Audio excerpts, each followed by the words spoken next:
The Measure by Nikki Erlich. It was difficult to imagine a time before them, a world in which they hadn't come. But when they first appeared, in March, nobody had any idea what to do with them. These strange little boxes that came with the spring.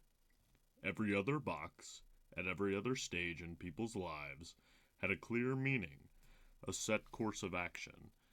The shoebox holding a shiny new pair to be worn on the first day of school. The holiday present crowned with a looped red ribbon, skillfully curled on a scissors edge. The tiny box with a long dreamt of diamond inside, and the large cardboard packages, sealed with tape and labeled by hand, loaded into the back of the moving truck. Even that final box, resting under the earth, whose lid, once shut, would never be opened. Every other box felt familiar, understandable, expected even.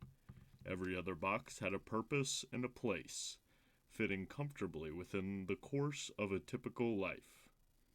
But these boxes were different.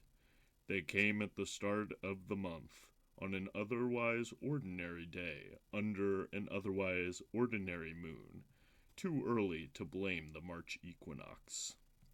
And when the boxes came, they came for everyone, all at once.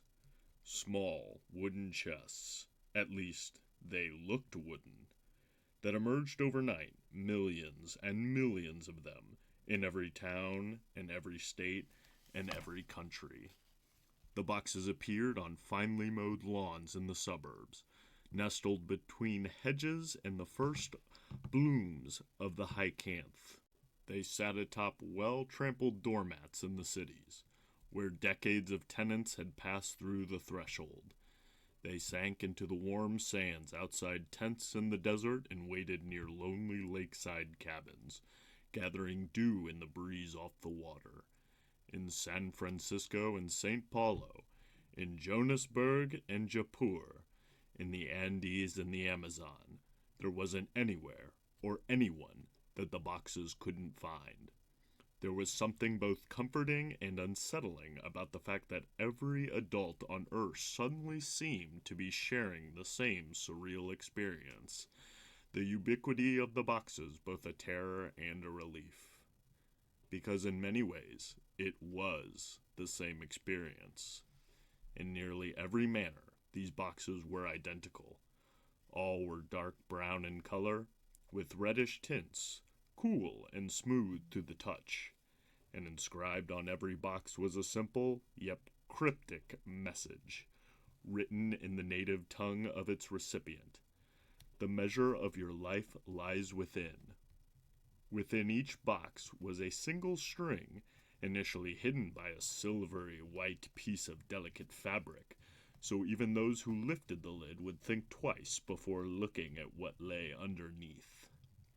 As if the box itself were warning you, trying to protect you from your old childish impulse to immediately tear away the wrapping. As if the box were asking you to pause, to truly contemplate your next move, because that one could never be undone. Indeed, the boxes varied on only two accounts. Each small chest bore the name of its individual recipient, and each string inside measured a different length. But when the boxes first arrived that March, amid the fear and the confusion, nobody quite understood what the measure truly meant. At least, not yet. Spring. When the box inscribed with Nina's name appeared outside her door, Nina was still asleep in bed, her eyelids twitching slightly as her dormant mind wrestled with a difficult dream. She was back in high school, the teacher demanding to see an essay that Nina had never been assigned. It was a familiar nightmare for someone prone to stress, but it was nothing compared to the one awaiting her in the waking world. Nina woke up first that morning, as she usually did, and slid off the mattress, leaving Mara undisturbed in her slumber. She slipped into the kitchen, still wearing her plaid pajama set, and switched on the burner under the plump orange tea kettle that Mara had found at a flea market last summer. The apartment was always deliciously quiet at the early hour, the silence only interrupted by the occasional hiss of a droplet escaping from the lid of the teapot and landing with a sizzle amongst the low flames of the stovetop. Later, Nina wondered why she hadn't heard any commotion that morning. There were no screams or sirens or televisions blaring, nothing to alert her to the chaos already unfolding outside her home. If Nina hadn't turned on her phone, then perhaps she could have stayed in the stillness for just a while longer, savoring the time before. But instead, she sat on the couch and looked at her phone, the way she started every morning, expecting to read a handful of emails and scroll through various newsletters until Mara's alarm went off and they debated eggs or oatmeal. It was part of Nina's job as an editor to keep herself informed, but the sheer number of apps and outlets had grown with every year in the role, and it sometimes overwhelmed Nina to think that she could spend an entire lifetime reading and never keep up. Hundreds of users posting pictures of small brown boxes outside their doors, and not just in New York, where she lived, everywhere. Nina could make out the inscription in a few of the photos. "The measure of your life lies within." What the hell did that mean? Her heart was beating alarmingly fast, keeping pace with the questions in her head. Most of the people online, faced with the same obscure message on the box, had quickly rallied around a single terrifying conclusion. Whatever was waiting inside that box claimed to know just how long your life would last, the time you'd be allotted by whatever powers may be. Nina was about to scream and wake up Mara when she realized that they must have received them too. She dropped her phone on the couch, fingers trembling, and stood up. She walked to the front door of the apartment, a little woozy on her feet, and then took a deep breath and peered through the peephole.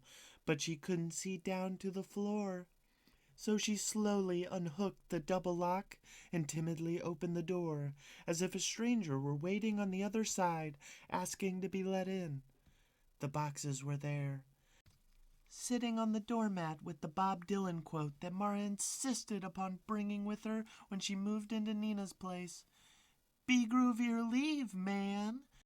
Nina probably would have preferred something simpler, a neutral lattice mat, but that quote always made Mara smile, and after weeks of trudging home to it, Nina had grown to love it too. Covering most of the cursive blue lettering on the mat sat a pair of wooden-looking chests. One for each of them, apparently. Nina looked down the hall and saw an identical box waiting for their neighbor in 3B, an elderly widower who only came out once a day to toss his trash.